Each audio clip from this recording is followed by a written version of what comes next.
Pois bem, meus queridos, Levi aqui para estar aqui deixando aqui o subsídio do livro de apoio da lição bíblica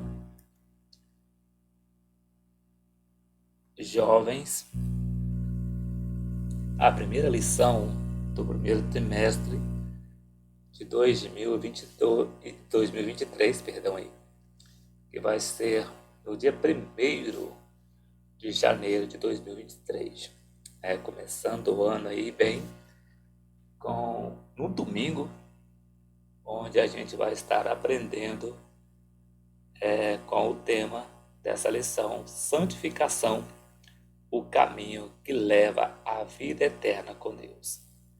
E para que todos aqueles que professam a fé em Jesus Cristo estão cientes que sem santificação ninguém verá o Senhor, conforme diz Hebreus capítulo 12, versículo 14.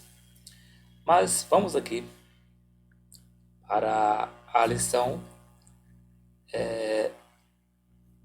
do primeiro trimestre de 2023. Essa aqui é a capa da lição do primeiro trimestre de 2023, da lição Bíblicas Jovens, publicada e editada pela editora CPAD, e qual nos traz um tema muito importante, que é o tema Separados para Deus, buscando a santificação para vermos o Senhor e sermos usados por Ele. E caso você ainda não esteja em mãos a lição do primeiro trimestre, eu vou decorrer aqui da lição para mostrar para vocês os temas das 13 lições desse primeiro trimestre de 2023 das lições bíblicas jovens. Na lição de número 1, que vai ser a lição do próximo domingo, do dia 1º de janeiro, nós vamos estar estudando sobre a santificação, o caminho que leva à vida eterna com Deus. E na lição de número 2, estaremos estudando o pecado sob a perspectiva do Deus que é santo. E na lição de número 3, estaremos estudando o temor a Deus é o caminho da santificação. E na lição de número 4, estaremos estudando a santificação e as palavras de Deus. E na lição de número 5, estaremos estudando libertos para viver em santidade. E na lição de número 6, estaremos estudando mortos para o pecado, mas ainda lutando contra ele. E na lição de número 7, estaremos estudando santidade de dentro para fora. E na lição de número 8, estaremos estudando ensino de Jesus sobre santificação no Sermão do Monte. E na lição de número 9, estaremos estudando a santidade é a marca do crente. E na lição de número 10, estaremos estudando arrependimento, perdão e santificação. Na lição de número 11, estaremos estudando santidade integral. E na lição de número 12, estaremos estudando uma vida cheia do Espírito Santo. E na última lição desse trimestre, na lição de número 13, que vai ser no dia 26 de março de 2023, estaremos finalizando com a lição de número 13, que traz o título As Bênçãos de uma Vida Santificada. Então, esse aqui vai ser o tema das 13 lições desse primeiro trimestre de 2023, onde nós estaremos estudando ao iniciarmos esse ano de 2023. E para você que ainda não está de posse da lição desse trimestre, eu sei que tem alguma deficiência concernente a isso, algumas congregações, às vezes, as lições bíblicas acabam demorando chegar às congregações, e acontece às vezes de chegar a lição praticamente no início da primeira lição, né? Já tive caso de irmãos que estão aqui inscritos no canal de me informarem que a lição demorou chegar a eles, que eles estavam sem lição, já estavam na segunda ou na terceira lição. Então vemos uma dificuldade em determinadas regiões do nosso Brasil, onde as pessoas têm dificuldade ao acesso.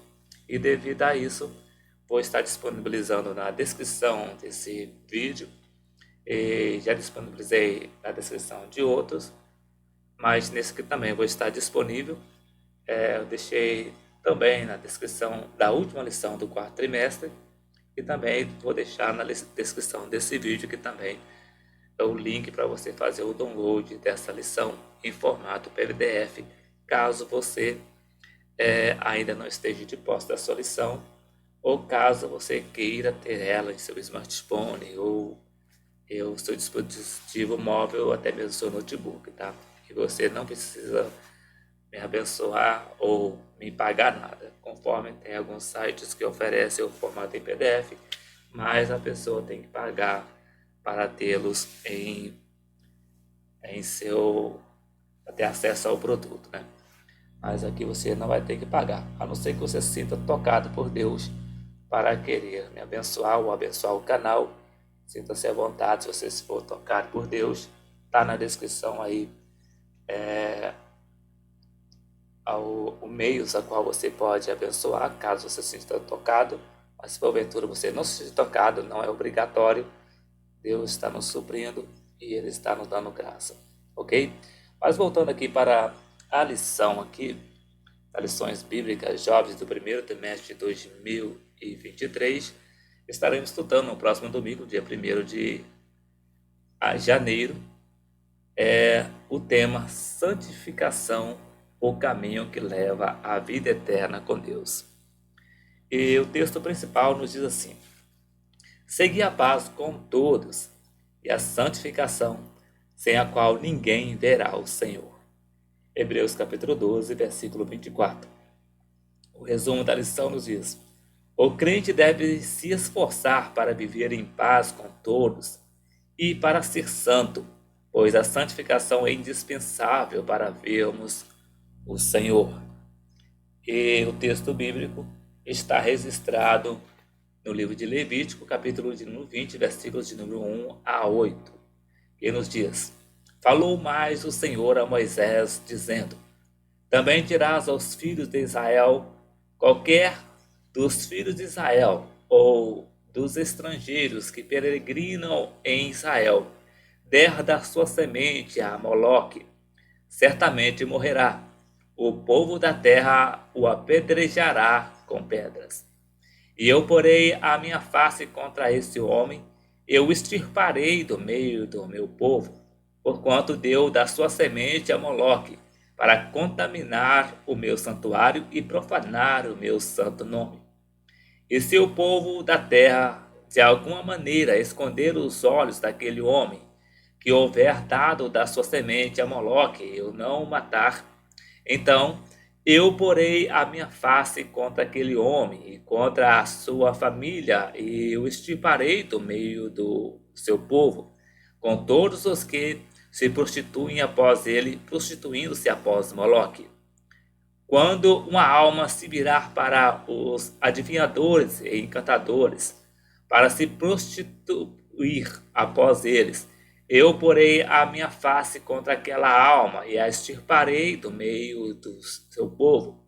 Portanto, santificai-vos e sede santos, pois eu sou o Senhor vosso Deus. E guardai os meus estatutos e cumpri-os. Eu sou o Senhor que vos santifica. E a introdução nos diz assim: nesse trimestre, estudaremos a respeito da santificação, ou seja, a separação do crente do mundo e das obras da carne para o uso exclusivo de Deus. Como já é do seu conhecimento, o conteúdo da primeira lição é uma introdução às temáticas que será estudada no decorrer do trimestre. Depois, na sequência, serão apresentados os estágios da santificação, demonstrando sua dinâmica. Veremos de forma detalhada as recomendações bíblicas a respeito do viver santo dos filhos de Deus. Ao final do trimestre, se você tiver participado de todas as aulas, provavelmente estará mais preparado para viver de modo mais puro e santo em meio a uma sociedade corrompida pelo pecado. E o primeiro tópico traz-nos o título O Sagrado vezes Profano. Primeiro subtópico, o sagrado e o profano. No segundo subtópico, a concepção e a vinculação com o sagrado. No terceiro subtópico, a mediação entre o sagrado e o profano. E no segundo tópico, o que é a santificação.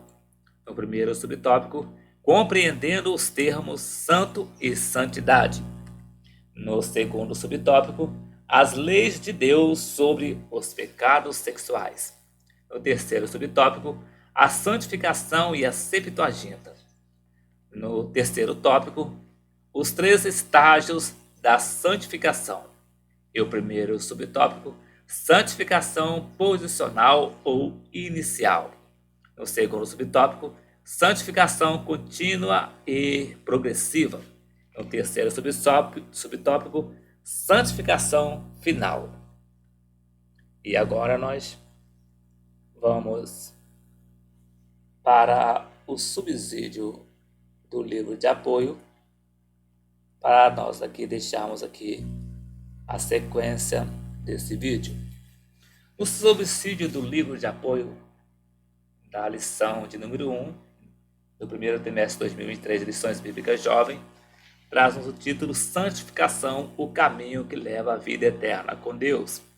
E o texto bíblico nos diz: para fazer diferença entre o santo e o profano, e entre o imundo e o limpo, ser-me-eis santos, porque eu, o Senhor, sou santo, e separei-vos dos povos, para serdes meus. Levítico capítulo 10, versículo 10, e capítulo 20, versículo 26.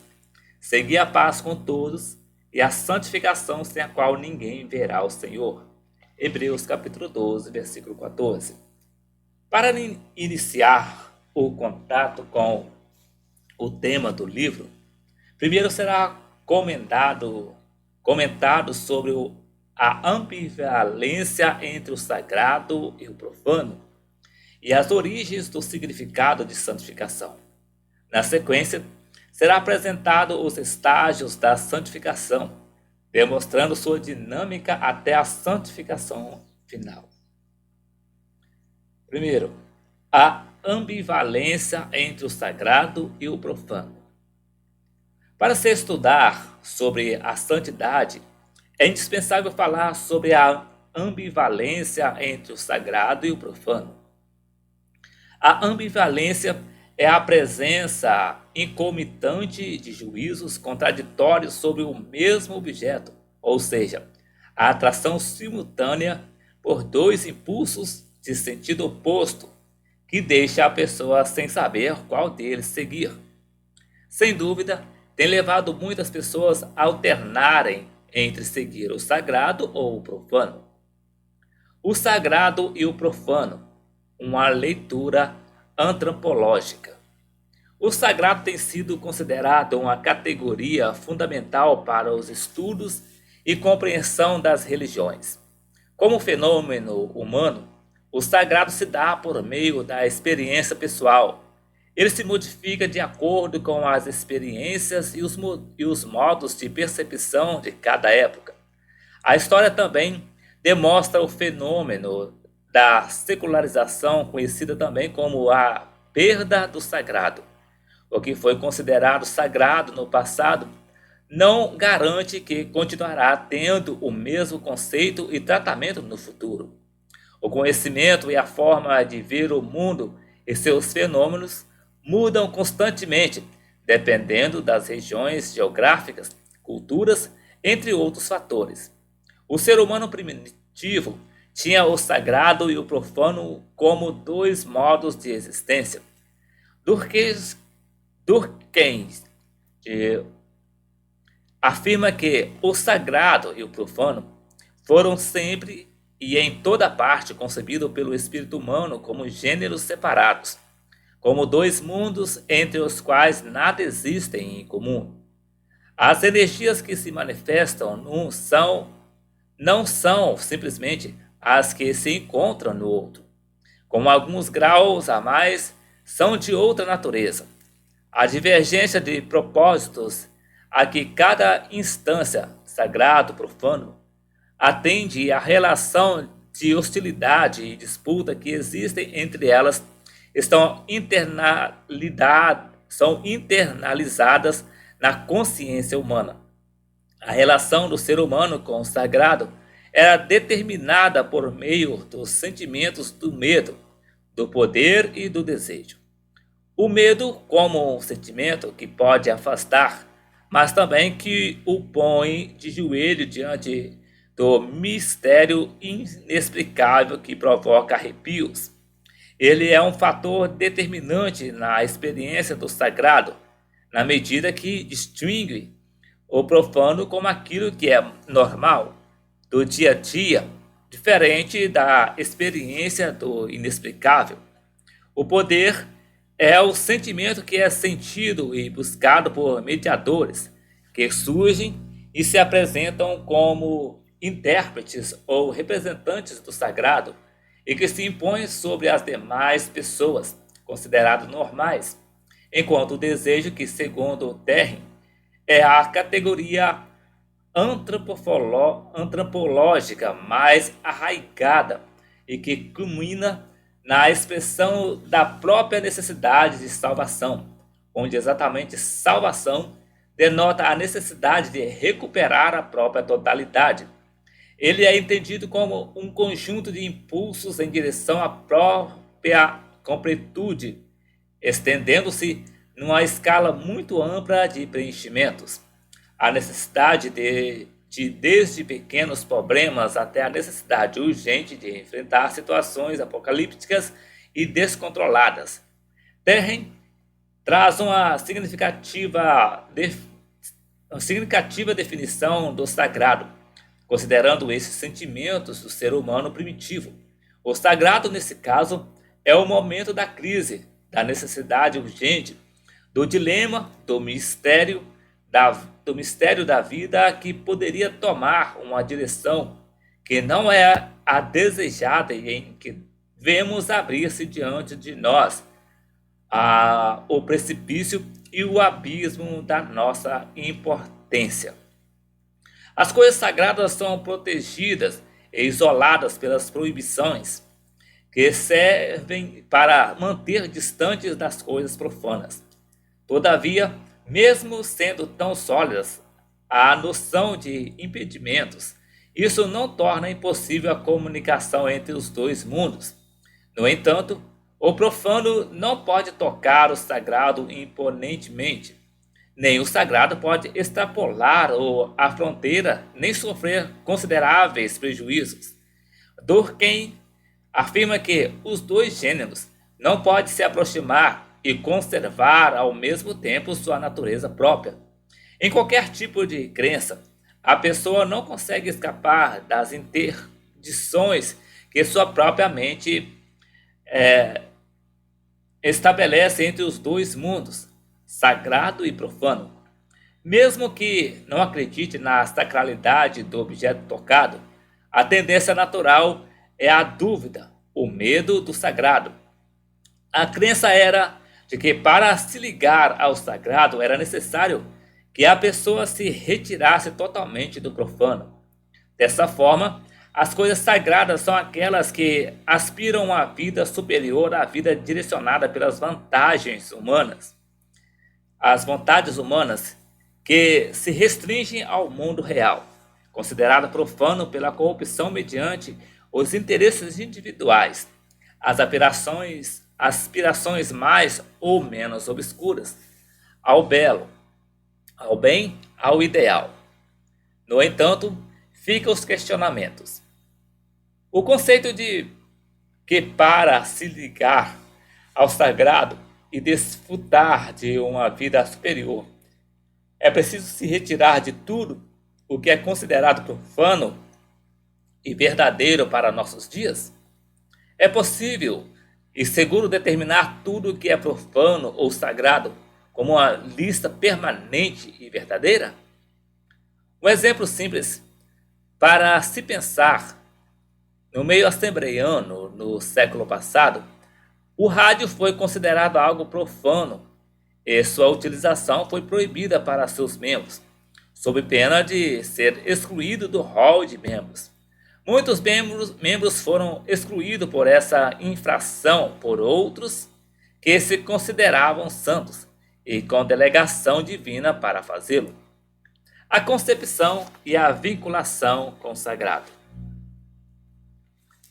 Os povos têm concepções diferentes sobre o divino e a forma de ver o divino influencia diretamente sobre as pessoas, seus modos de vida e em suas próprias linguagens. Para Durkheim, o que faz a santidade de uma coisa é como mostramos o sentimento coletivo de que ela é objeto. Todavia, não existe uma lista permanente de coisas sagradas e coisas profanas. Dependendo do espaço, do tempo e da cultura, uma coisa pode ser considerada santa ou não. O estudo do lugar ou objeto tido como sagrado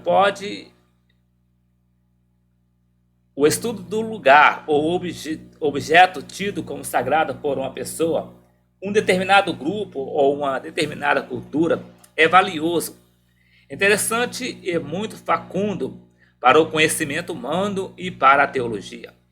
A maneira como uma pessoa concebe o sagrado provavelmente irá determinar a posição que esse sujeito vai ocupar no mundo e também a sua maneira de hierarquizar suas experiências. A vinculação que a pessoa estabelece com o sagrado nem sempre é aquela que ele conscientemente afirma ter no seu vínculo religioso oficial. Ao longo da vida do indivíduo, ele recebe tantas informações sobre o sagrado que forma uma concepção no inconsciente e determinam mais de sua vida do que gostaria de admitir em suas relações dramaticamente vividas. Existe um sincretismo religioso que não é admitido por muitas pessoas e denominações que têm definido o comportamento de pessoas, comportamento esses que surpreendem até mesmo as próprias pessoas, que no momento de determinadas situações são movidas por sentimentos e crenças que ela afirma não possuir ou as rejeita veementemente no seu cotidiano. A experiência com o sagrado leva o ser humano a crer ou, pelo menos, pensar na possibilidade de viver além do tempo e do espaço. O estudo dos povos antigos comprova essa tendência humana. Segundo Carl Rogers, as gerações mais antigas, bem antes que existissem filósofos, já acreditavam em uma segunda existência para além dessa nova vida terrena. Encaravam a morte não como uma aniquilação do ser, mas como simples mudança de vida. Assim, a vida terrena não poderia ser ignorada se ela constituía uma fase de transição, pois a crença era de que as ações nesta vida iriam influenciar na nova fase. Alguns comportamentos poderiam definir esse novo estágio na mudança de vida. No entanto, o lugar onde seria essa nova vida foi variando constantemente ao longo da história humana. Debaixo da terra, em espírito junto às demais pessoas, espírito que ocupasse outro corpo terreno, entrarem na morada celeste. Uma forma eficaz de interessante de ver a evolução da crença na vida após a terrena é o estudo dos ritos fúnebres históricos nas diversas áreas geográficas e culturas. Assim, as pessoas têm concepções diferentes sobre o sagrado, mas na sua maioria, essa crença leva-as a uma esperança em uma vida superior após a morte e, consequentemente, a uma prescrição de ritos e práticas como requisitos para se alcançar este novo estágio. A mediação sacerdotal e o cristianismo. Como visto, o sagrado e o profano foram tidos durante a história da humanidade como opostos. Todavia, um não vive ou existe sem o outro. Para a convivência mútua, são necessárias mediações, as chamadas mediações religiosas ou sacerdotais. Não haveria necessidade de mediação sacerdotal se não houvesse diferença entre sagrado e profano. A primeira forma de mediação sacerdotal da história foi o xamã, um indivíduo que, por meio de estados estáticos e invocações ritualísticas, manifesta supostas faculdades mágicas, curativas ou divinatórias. Acrescenta à lista figuras correlatadas entre si como o mago, o adivinho e o vidente. Terren afirma que a arte da adivinhação é uma das formas mais antigas de mediação entre o sagrado e o profano. Ela exigia conhecimentos consideráveis e era frequentemente praticada por mulheres. Em Israel, no santuário de Cádiz, eram conservados os bastonetes e as setas do jogo da sorte, Urim e Tumim. Êxodo capítulo 28, versículo 30. Outra figura era o rei sacerdote, de longe a mais importante no meio social. O rei sacerdote seria de origem divina e o único mediador entre Deus e os seres humanos. Entre as civilizações superiores, o mundo antigo, Egito, Mesopotâmia, Pérsia, China, Japão, Peru e México, esta figura está relacionada com a divindade. A relação do rei com Deus é em geral, de filiação. O povo de Israel conviveu com esse tipo de crença por séculos no Egito, depois de conquistar a terra prometida, nos seus arredores, em alguns países vizinhos. No século passado ainda tinha resquício dessa realeza divina. Um dos exemplos foi o imperador japonês Hiroshito, que considerava sua mãe a deusa do sol, Amaterasu. Somente após a Segunda Guerra Mundial, por imposição, ele confessou aos súditos que sua origem era humana e não divina. Segundo Terren, na história das religiões, todas as alianças entre religião e política teriam surgido dessa primeira tentativa de atrelar o sagrado ao profano através da sua primeira tentativa da sua sagrada. Perdão aí, me perdi. Somente após a Segunda Guerra Mundial, por imposição, ele confessou aos súditos que sua origem era humana e não divina. Segundo Terren, na história das religiões, todas as alianças entre religião e política teriam surgido dessa primeira tentativa de atrelar o sagrado ao profano, através da sua sacralização legal, em que a função do rei sacerdote parece dominante. Outra categoria de mediação sacerdotal é constituída pelos profetas, predominantes nos países de Israel e Islã. Essa figura se constitui por meio de supostos chamados, às vezes como imposições divinas, pois se constitui como porta-vozes de Deus, profetas, nabi.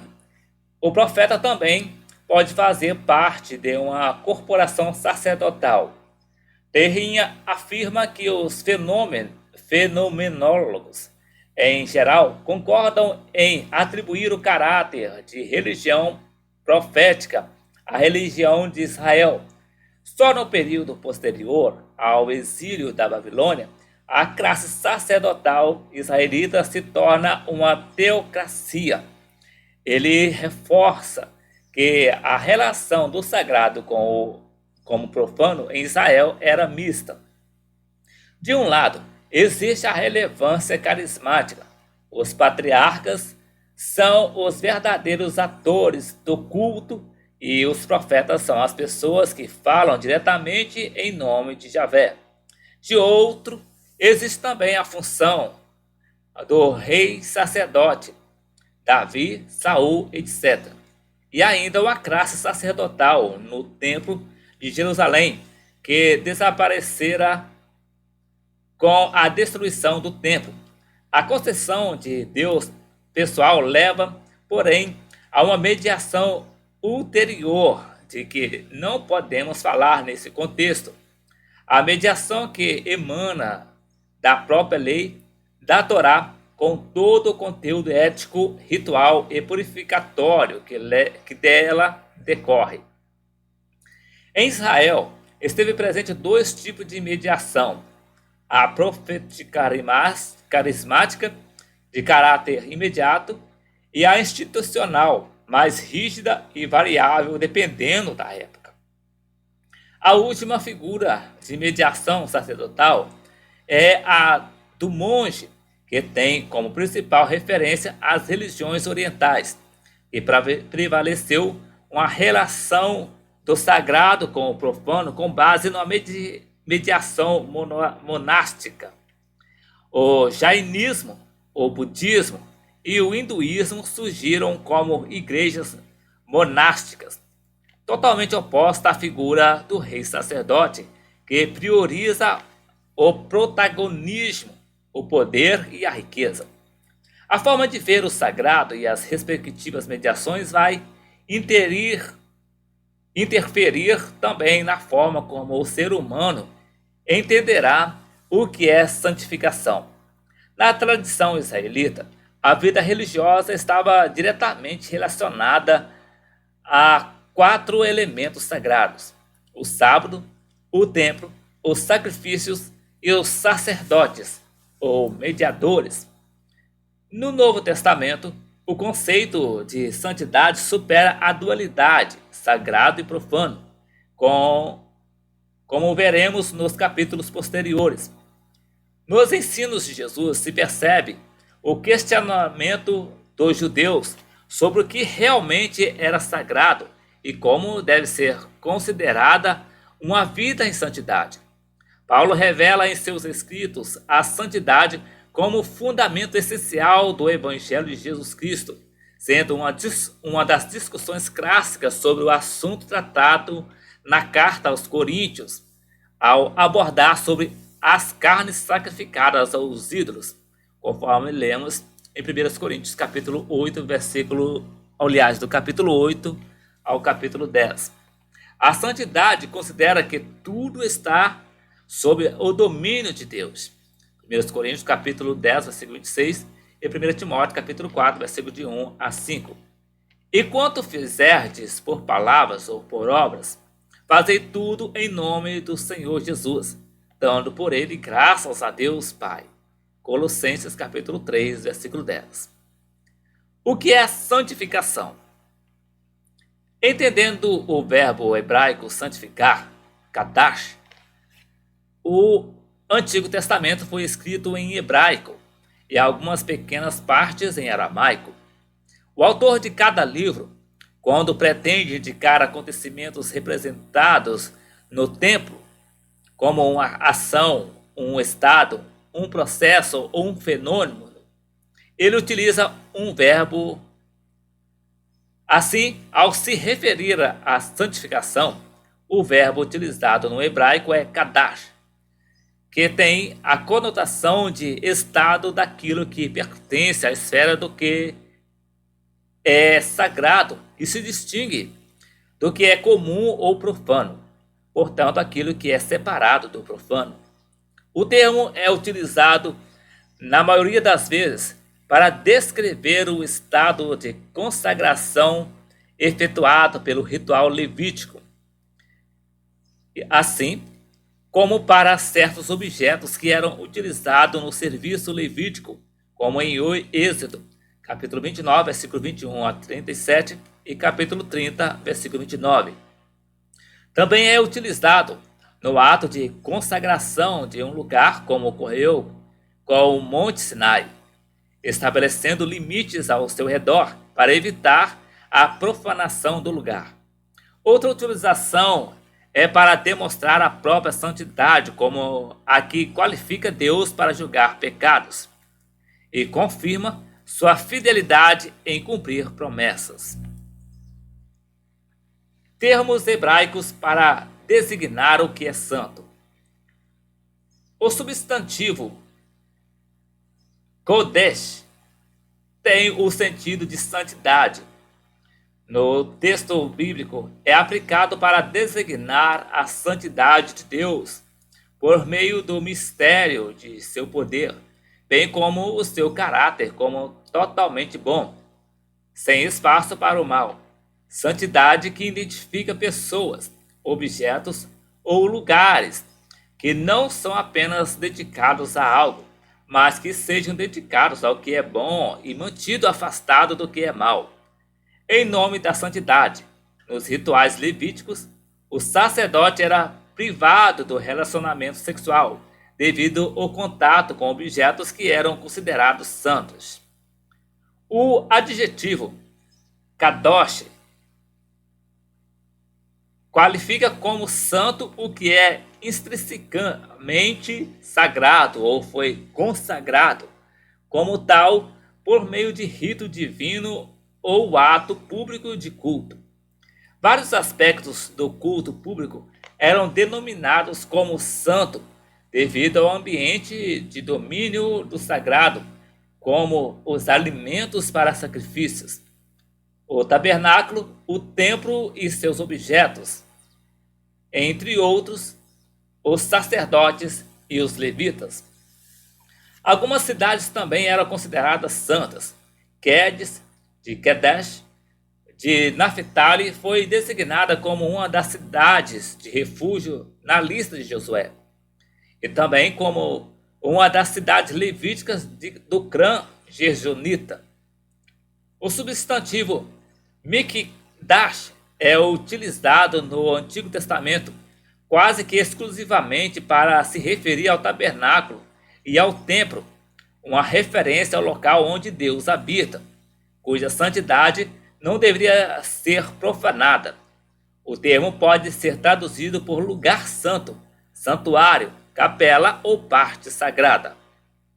Termos hebraicos para designar na Bíblia o santo que era profano. Os termos hebraicos Kadesh, masculino, e Kedeshá, feminino, que significa santo, sagrado, no texto bíblico tem um sentido negativo, pois estão relacionados à prostituição cultural. O substantivo identifica o que é sagrado, mas consagrado a quê? Na realidade, era a forma de identificar os prostitutos e prostitutas culturais que serviam nos santuários pagãos aos seus respectivos deuses, a quem eram devotos. Termo utilizado com frequência a licenciosidade da adoração cananeia, conforme registra Deuteronômio capítulo 23, versículos 17 e 18. Uma referência bem conhecida de local de adoração pagã pré-israelita é a cidade de Cartes Barneia, cidade várias vezes nos relatos acerca dos patriarcas. Trata-se de um local sagrado, mas para a adoração pagã pré-israelita. Essa cidade é citada várias vezes em relatos acerca dos patriarcas. Dessa forma, não basta ser separado, faz-se necessário ser separado para o que é correto e pela motivação correta. Santificação e a Septuaginta. Na Septuaginta, a tradução da Bíblia hebraica para o grego, a raiz hebraica que dá origem à palavra santificação é traduzida, na grande maioria das vezes, pelo grupo lexial, a que pertence o termo Yalok, traduzido por santo. Em alguns poucos casos, o objetivo utilizado é Kapadok, que significa puro, e o verbo é utilizado como glorioso. Sou puro, purifico. A terminologia da Septuaginta difere da linguagem comum do mundo helenístico, que, para expressar a ideia do sagrado, priorizava o termo sagrado e santo ao invés do adjetivo e seus cognatos. Os termos eram utilizados preferencialmente para descrever coisas e pessoas associadas ao culto, pois o conceito de santidade em si tinha pouca relevância na cultura grego-romana. Os gregos raramente descreviam seus deuses e suas deusas como santos. Bancroft assevera que a raiz da qual se originam essas e outras palavras correlatadas é o vocábulo grego ágios ou rágios, o pensamento mais próximo da santidade que era capaz o grego secular era o sublime, o sagrado, o venerável. O elemento moral está totalmente ausente. Ao ser adotada essa palavra nas Escrituras, entretanto, foi necessário proporcionar-lhe novo sentido, empregando a palavra santo em seu sentido mais elevado, quando aplicada a Deus. Os melhores lexicógrafos definem-na como aquilo que merece e exige referência moral e religiosa. A terminologia utilizada no Novo Testamento para referir-se à santidade é profundamente influenciada pela Septuaginta. Nele, dentre os vários termos empregados para expressar a ideia de santo, o que predomina é a palavra e seus cognatos, que ocorrem mais frequentemente e em maior variedade de associações sintáticas e semânticas. Todavia, em algumas situações, também são aplicados outros vocábulos, como puro, honrado. Assim, tanto no Antigo como no Novo Testamento, as expressões utilizadas para se referir à santidade têm o mesmo sentido de separação do que é profano. De forma geral, o termo utilizado pelos autores bíblicos para referir-se à santificação tem como objetivo principal enfatizar o sentido de separação das práticas consideradas pecaminosas. Eles também apontam para a ideia de consagração e dedicação ao serviço do reino de Deus, tendo como parâmetros a justiça e a vontade de Deus. Os 3 estágios da santificação. Santificação posicional ou inicial. Essa etapa da santificação ocorre de forma instantânea. Trata-se da pessoa que é justificada pela fé na obra vicária de Cristo e santificada de imediato em Cristo.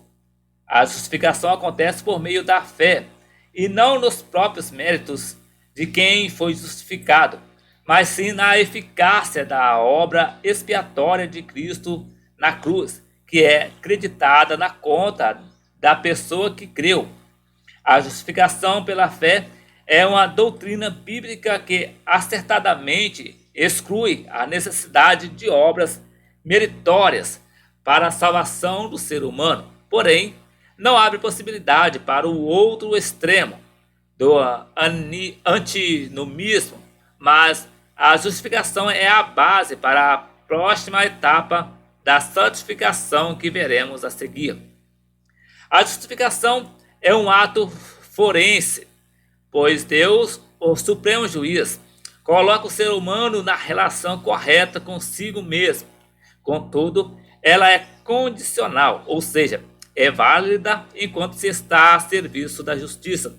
Por isso, Paulo, ao longo da carta aos Romanos, tem o cuidado para diferenciar a santificação inicial, que ocorre na justificação, que é instantânea e acontece no momento da conversão e regeneração, da santificação contínua e progressiva, que acontece após a justificação.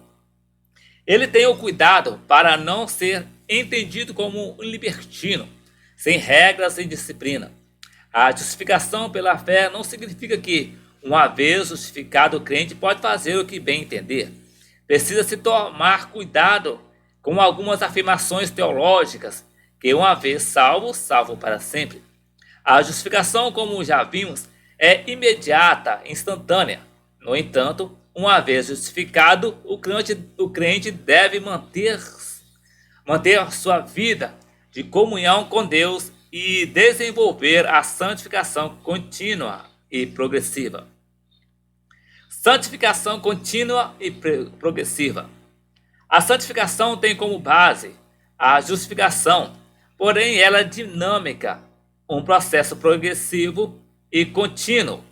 O Dr. Schultz, ao falar sobre a santificação e justificação, afirma: enquanto a justificação foi uma declaração de absolvição da parte de Deus, que nos deu o status de santos sem nenhuma condenação, não entendemos a santificação da mesma maneira.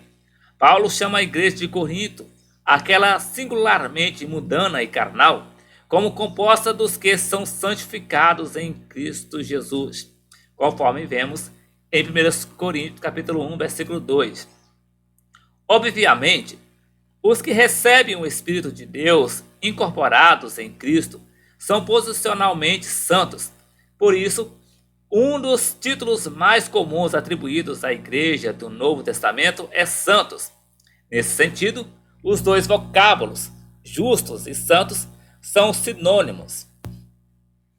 A santificação contínua e progressiva acontece na vida da pessoa já justificada, como algo natural, pois a pessoa, uma vez justificada, recebe uma nova natureza, que a torna uma pessoa que não se acostuma mais com uma vida voluntária de pecado.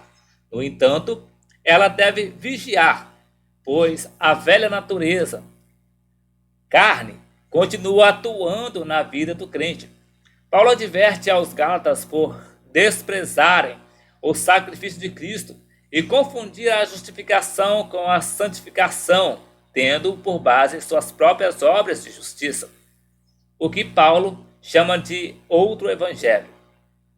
Alguns críticos da Bíblia afirmam que Paulo, ao escrever aos Gálatas e aos Romanos, em Gálatas capítulo 3 e Romanos capítulo 4, contradiz com Tiago capítulo 2, versículo 18 a 22, porque este assegura que a fé é comprovada pelas obras. Isto é um equívoco, pois eles tratam de momentos diferentes da salvação.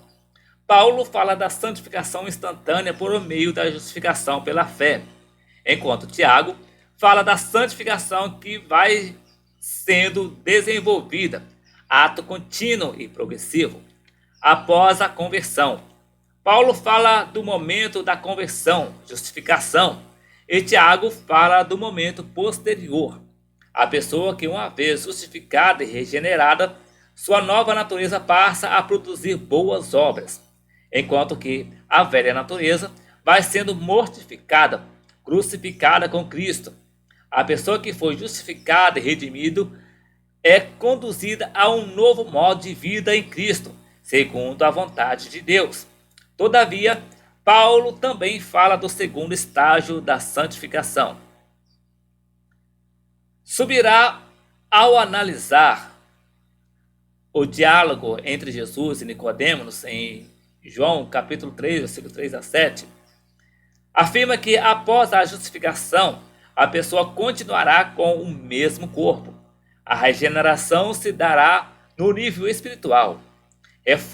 Reforça o que o novo nascimento faz. É trazer a vida de Deus ao espírito, até então mortos pelo pecado, mas não transforma a carne. Ela continua corruptível. Ainda é o corpo de pecado. No momento presente, o cristão deve buscar a santificação contínua e progressiva. Sua responsabilidade é subjugar e refrear a carne quando ela quiser ter o domínio da situação. Por isso, a importância do domínio próprio.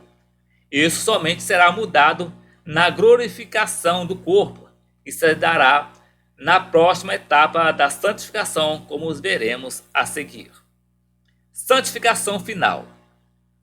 A pessoa que é santificada ainda tem que conviver com a velha natureza. A santificação só alcançará seu estado pleno e perfeito quando a velha natureza for divinamente removida e mortificada. Portanto, a santificação final não será alcançada nesta vida. Isso acontecerá somente após a morte ou no arrebatamento com a glorificação, quando os salvos receberão seus corpos glorificados semelhante ao de Cristo, depois da ressurreição. Hoje, nós desfrutamos de parte da salvação, já fomos regenerados, mas ainda nos encontramos em um processo de restauração contínuo, de restauração pela palavra de Deus, santificação contínua e progressiva. E o nosso corpo aguarda a santificação definitiva e completa transformação na vinda de Jesus. Por isso, devemos buscar a santificação contínua e progressiva para alcançar a santificação final. Não existe um ser humano que pode se orgulhar de ter um grau pleno de santidade, como às vezes se ouve anunciar por aí. Nem o apóstolo Paulo se vangloriou disso. Pelo contrário, sempre reconheceu sua dependência de Deus, independentemente das situações vividas, escassez ou bonança. Afirma que podia todas as coisas em quem o fortalecia, Deus. Filipenses capítulo 4, versículo 13. A carne e o sangue não podem herdar o reino de Deus e nem a corrupção herdar a incorrupção. Por esse motivo é que o nosso corpo necessitará de uma transformação para habitarmos definitivamente com Deus. Isso somente é possível por meio da glorificação de nosso corpo atual. Nessa etapa, Deus enxugará de nossos olhos todas as lágrimas e a morte já não mais existirá, conforme registra Apocalipse capítulo 21, versículo 4 e 5. A santificação, em uma ordem cronológica, segue a seguinte sequência. A santificação inicial ocorre na justificação pela fé e regeneração, momento da conversão. B.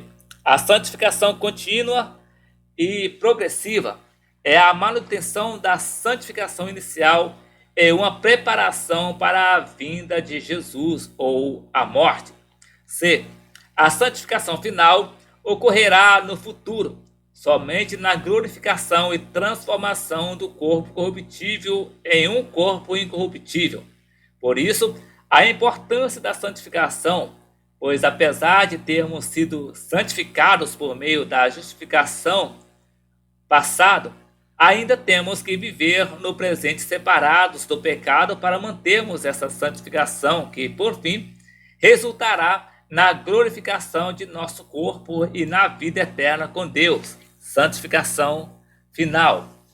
A santificação é essencial para uma vida vitoriosa no presente e para um encontro eterno com Deus.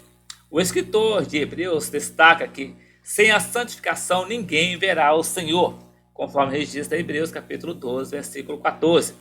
Essa afirmação já é suficiente para demonstrar a importância do estudo sobre santificação, mas se faz necessário entender como ocorre a santificação.